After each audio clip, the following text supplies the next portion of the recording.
రూపే ఉన్నాడు. ప్రేమయందు నిలిచిండువాడు దేవుని యందు నిలిచి ఉన్నాడు. ఆయన ప్రేమస్వరూపి, రక్షకుడు, శాంతికి కర్త, సమాధానకర్త.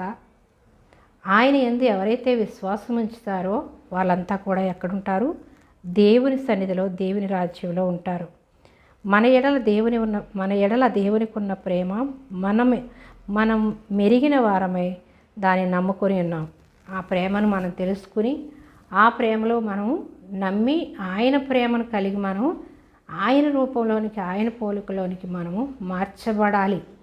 ఆయన ఈ లోకంలో ఎలా అయితే జీవించాడో మనం కూడా అదే విధంగా దేవుని ప్రేమ కలిగి ఇతరులకు చూపించేవారుగా మనం ఉండాలి. కానీ స్వార్థంతో మనం ఉండకూడదని ఆ యొక్క యోహాను చెప్తున్నాడు.